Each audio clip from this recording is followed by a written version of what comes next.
Variable view में जाए, variable view और वहां पे एक वेरिएबल बनाए ब्लड टाइप, देखिए ब्लड अंडरस्कोर टाइप। फिर उसके बाद वैल्यूज में जाए, ये 3 वैल्यूज थे 1 2 3, 1 के अगेंस्ट 0 करें O, 2 के अगेंस्ट A और 3 के अगेंस्ट B, ओके कीजिए। और ऑर्डिनल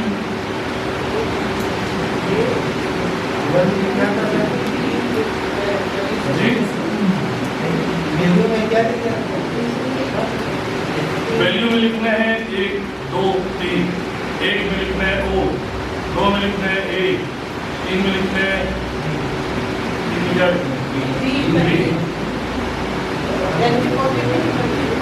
फिर उसके बाद दूसरा वेरिएबल बनाना है पेशेंट्स के भी 3 लेवल बनाने हैं हमने, यानी 3 टाइप्स के पेशेंट्स। एक्चुअली पेशेंट्स 2 टाइप के हैं, एक कंट्रोल ग्रुप है, कंट्रोल ग्रुप हेल्दी पीपल है, पेप्टिक अल्सर दोज पीपल, यानी 3 पेशेंट्स हैं पेप्टिक अल्सर के, 3 पेशेंट्स हैं गैस्ट्रिक कैंसर और 3 कंट्रोल या हेल्दी। इसको भी लेवल दे दीजिए 1 2 और 3 का। दूसरा पेप्टिक कैंसर, ये दूसरा सॉरी गैस्ट्रिक कैंसर, पहला पेप्टिक अल्सर, दूसरा गैस्ट्रिक कैंसर और थर्ड कंट्रोल। इसे ओके कीजिए और नॉमिनल मेजर स्केल दे दीजिए और लास्ट में एक और वेरिएबल बनेगा फ्रीक्वेंसीज के नाम से। फ्रीक्वेंसीज एक्चुअली कौन सी है? Observe frequencies, and we are going to observe frequency how many people are suffering from. यानी अब 983 ऐसे हैं जिनका ब्लड टाइप जो है वो 0 है और उन्हें पेप्टिक अल्सर है। 983 patients are those who are suffering from peptic cancer having blood type O. 383 are those patients who are having gastric cancer and having blood type O. 2892 patients, yeah, they are healthy people. Similarly, 679 are peptic ulcer having a possessing blood type A. 416 suffering from gastric cancer having blood type A. 2625 are healthy people having blood group A. Third, 134 patients who are suffering from peptic cancer having blood type B. 84 suffering from gastric cancer blood type B. And 570 having blood group B and they are healthy people. इस तरह ये 9 categories बन गई हमारी total. अगर हम contingency table में देखें तो ये किस तरह बन गई?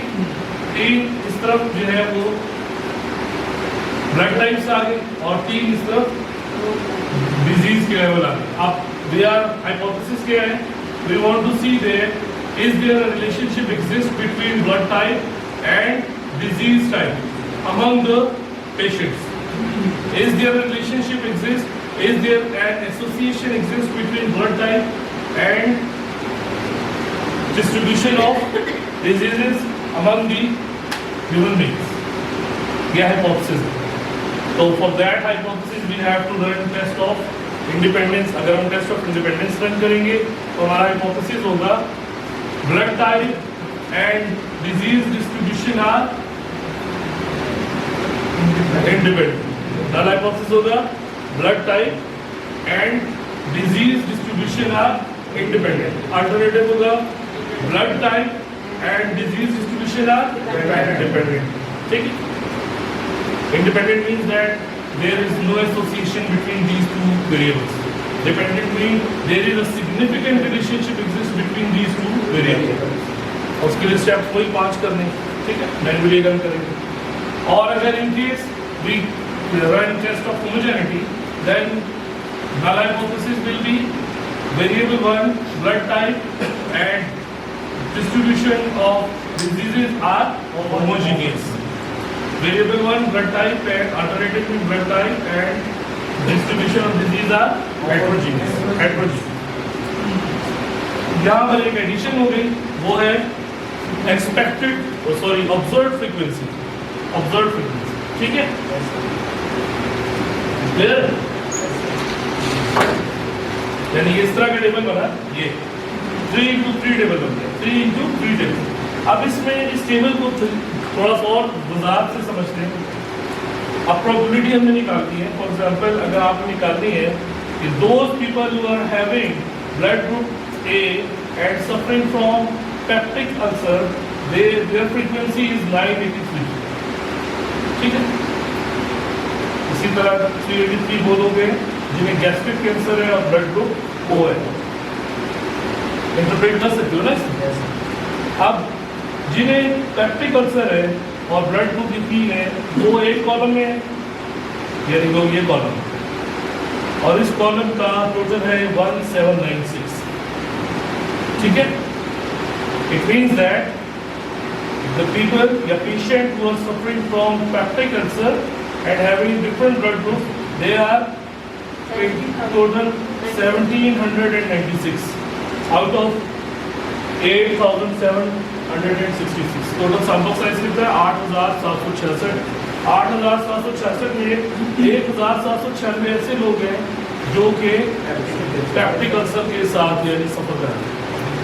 इसी तरह कॉलम 2 जो है वो गैस्ट्रिक कैंसर वाले हैं, और कॉलम 3 जो वो है वो कंट्रोल है। Control mean they are healthy people. तो ऑलवेज जब भी हम कोई टेस्ट करते हैं स्टैटिस्टिकल, हमें कंट्रोल चाहिए होता है ताकि हम कंपेयर कर सकें, हेल्दी को अनहेल्दी के साथ कंपेयर कर सकें। तो हमारे पास ऑप्टिमम सैंपल साइज है, ठीक है? More than optimum 8766।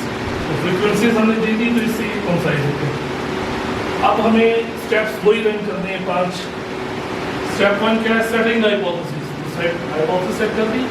Step 2 determine alpha level and determine probability distribution. Alpha level वही अगर बाय डिफॉल्ट रखें 0.05, तो प्रोबेबिलिटी डिस्ट्रीब्यूशन कहेंगे कि chi स्क्वायर। इसमें दोनों टेस्ट लग सकते हैं, इस सिचुएशन में दोनों लग सकते हैं। If we set different type of hypothesis, so we can say we can apply chi square test of independence। दूसरा ये चीज आ जाएगी chi square test of independence और test of homogeneity। तीसरा स्टेप कैलकुलेट CV। कैलकुलेट करने के लिए इसका फॉर्मूला जो है वो क्या था? C1 minus R1। कॉलम्स कितने हैं? 1 2। कितने कॉलम्स हैं? 3 into 3 है ना, तो कॉलम हो जाएंगे 3 minus 1। रोज कितनी है? रोज भी 3 है, 1 2 3, तो 3 minus 1, तो 2 into 2, तो डिग्री ऑफ फ्रीडम कितनी आ जाएगी? 4 डिग्री ऑफ फ्रीडम पे आपने अल्फा लेवल कितना है? 0.05, तो 0.05 पर अल्फा लेवल 0.05 पर आप वैल्यूज चेक करेंगे।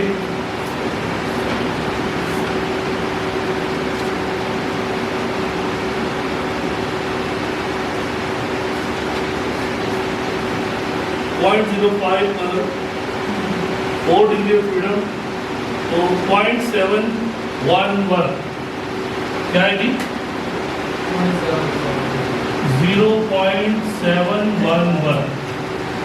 ये इसकी क्रिटिकल वैल्यू आ गई 0.05 पर 0.711। तो this is also called as critical value, also called as chi square tabulated। और उसको आप प्रॉपरली ऐसे ग्राफ भी करेंगे। और ये रीजन क्या है? नल हाइपोथेसिस बॉर्डर लाइन है। ये रीजन कौन सा कहलाता है? ये कहलाता है RZ, रिजेक्शन जोन। और ये रीजन क्या कहलाएगा? AZ, acceptance zone. अगर आपकी chi square जो कैलकुलेटेड है वो अगर इस एरिया में आ गई, तो आपका नल हाइपोथेसिस जो है वो रिजेक्ट हो जाएगी, और अगर chi square क्या इधर आ गई तो एक्सेप्ट हो जाएगी, ठीक है? तो ये हमारा स्टेप 3 भी हो गया। स्टेप 4 CS, कंप्यूट स्टैटिस्टिक्स, यही इसी को रन करना। अब इसके लिए एक चीज थोड़ी सी मुख्तलिफ होगी, वो ये कि expected frequency goodness of fit में फॉर्मूला था ये वाला। गुडनेस ऑफ फिट में एक्सपेक्टेड फ्रीक्वेंसी का फॉर्मूला था E = N × P, मगर टेस्ट ऑफ इंडिपेंडेंस और होमोजेनिटी में एक्सपेक्टेड फ्रीक्वेंसी का फॉर्मूला है column total into row total upon N. क्या है? Column total into row total upon N, यानी कॉलम टोटल रो टोटल उस कैटेगरी की रेलेवेंट कैटेगरी। अब ये तमाम की तमाम जो है ऑब्जर्व फ्रीक्वेंसीज है। इसके साथ यहाँ पर जो है क्या आएंगी? Expected frequencies. तो ब्रैकेट में हम कैलकुलेट करेंगे expected frequencies. For example, if you want to calculate expected frequency of those patients who are having blood group O and suffering from peptic ulcer, तो क्या होगा? फॉर्मूला क्या होगा? Column total into row total upon N. तो column total क्या है? Column total है 1796 into row total. Row total ये रो है, row 1 4258 4258 divided by N. N है 8766। इस फंक्शनैलिटी को हम सॉल्व करेंगे। करें सो 1796 को मल्टीप्लाई करें 4258 से और उस वैल्यू को डिवाइड करें 8766 से, तो क्या आंसर आएगा? कैलकुलेटर निकालें। शाबाश, थोड़ा उंगलियां चले। कैलकुलेटर वैल्यू है 1796 मल्टीप्लाइड बाय 4258। जो प्रोडक्ट आएगा उसको डिवाइड करना है 8 कैसे 4258। ये 5 है यार, मेरा 5 इस तरह होता है, ये मेरा 5 था, ठीक है सॉरी। ठीक 4258 उसका रो टोटल है और कॉलम टोटल है 1796। इन दोनों को मल्टीप्लाई कीजिए, जो प्रोडक्ट आए उसको आप डिवाइड कीजिए टोटल से। एन 8766 एन है क्या? 72.38 872.38। Thank you. 872 शरीर 36। ये आ गया हमारा फर्स्ट एक्सपेक्टेड फ्रीक्वेंसी। कितनी एक्सपेक्टेड फ्रीक्वेंसी निकलेंगी? 9 निकलेंगी। 9 निकलेंगी। 1 2 3 4 5 6 7 8 9। तो इसलिए आपको यहाँ पर ऐसे 9 कैलकुलेशन करनी पड़ेगी। अब दूसरी निकालनी है। फॉर एग्जाम्पल ये क्या थी हमने निकाली? पीपल विद ओ हैविंग ये। अब people with O having this, यानी the patients having blood group O suffering from gastric cancer. तो क्या है फॉर्मूला? फॉर्मूला है कॉलम टोटल। कॉलम टोटल क्या है? 883 इंटू रो टोटल। अब इसका रो टोटल वही आएगा 4258, यानी 883 को 4258 के साथ बना दें और फिर उसको 8766 के साथ डिवाइड कीजिए, फिर क्या आंसर है? शाबाश। थोड़ा सा जब आपने स्पेसेस करना है तो आपने उसी तरह चलना है यार, स्टैटिस्टिशियन बनना है। थोड़ा सा स्टैट्स में आपको कैलकुलेटर बहुत जरूरी है, कैलकुलेटर चाहिए आपको। 428, थैंक यू। 428 ये साथ आपने 42.9 428.9 के ब्रैकेट में आपने दूसरी कैटेगरी। तीसरी कैटेगरी है ब्लड ग्रुप ओ और कंट्रोल हेल्दी लोग। फॉर्मूला वही है column total row total. Column total ये वाला 6087 इंटू 4258, जो प्रोडक्ट आया डिवाइडेड बाय 8766। 2956 2956.7। अब आ गया patients with blood group A suffering from peptic cancer. Formula column total 1796 row total 3720 divided by this. तो करेक्ट 1796 को 3720 से मल्टीप्लाई कीजिए और फिर 8766 से डिवाइड कीजिए।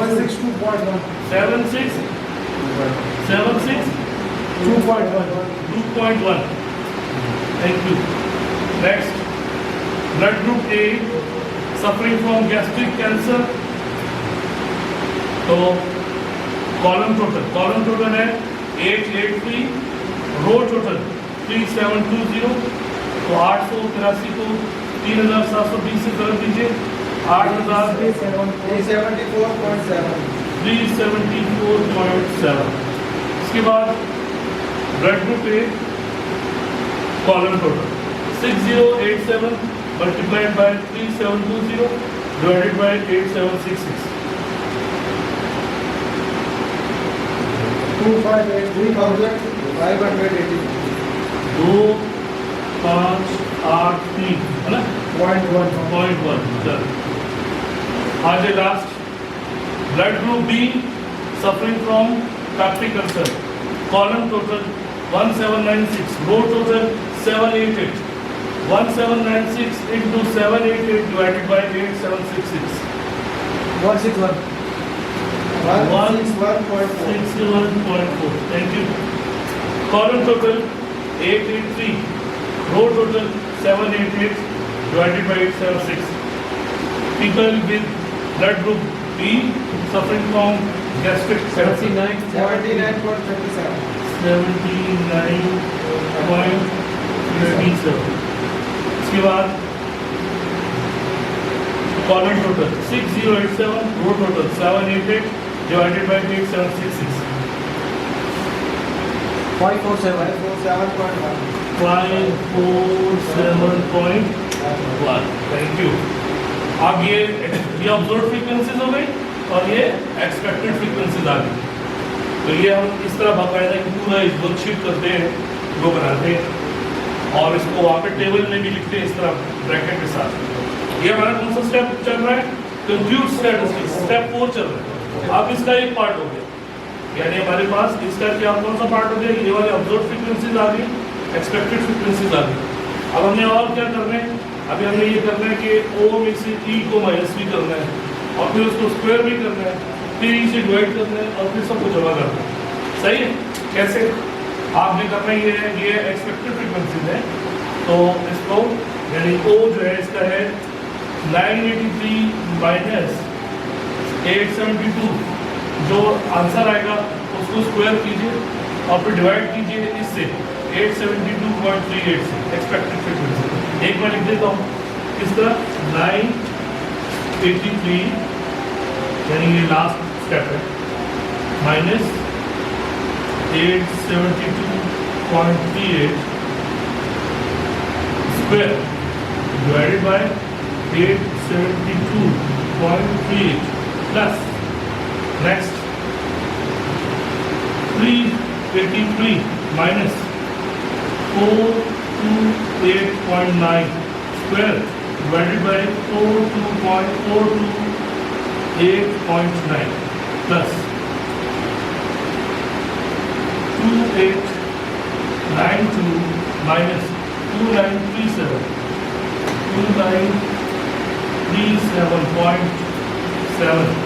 Square divided by 2937.7। ये पहली कैटेगरी होगी ओ की। इसी तरह आपने ए के लिए और बी के लिए भी इसी तरह चलते जाना है और अंटिल आपने लास्ट वैल्यू यहाँ तक आ जाना है 570 माइनस 547.1 स्क्वायर डिवाइडेड बाय 547.1। ये सारे फंक्शनैलिटी जब हम सॉल्व करेंगे, इसका रूल ये है कि पहले आपने अपर पार्ट को सॉल्व करना है, यानी पहले इसको सॉल्व करेंगे माइनस यानी 983 में से इसको पहले माइनस करेंगे। हो सकता है कोई वैल्यू जब माइनस में आ जाए, हो सकता है यहाँ पे छोटी वैल्यू हो यहाँ बड़ी हो, जैसे मैंने यहाँ पे किया था ना, ये कुछ माइनस में वैल्यूज आ रही थी, कुछ प्लस में। तो जो माइनस में वैल्यूज रहेंगी उनको जब हम स्क्वायर करेंगे तो वो ऑटोमेटिक प्लस हो जाएगी। सही, इसीलिए स्क्वायर किया जाता है। का स्क्वायर स्क्वायर इसीलिए किया जाता है कि माइनस वैल्यूज जो है वो प्लस में कन्वर्ट हो जाएगी जब ये, और फिर उसके बाद उसको आप एक्सपेक्टेड फ्रीक्वेंसी से डिवाइड करें। ये सारी फंक्शनैलिटी जब सॉल्व हो जाएगी तो आपके पास आंसर आएगा का स्क्वायर चेयर। ये आपके पास का स्क्वायर कैलकुलेटेड है।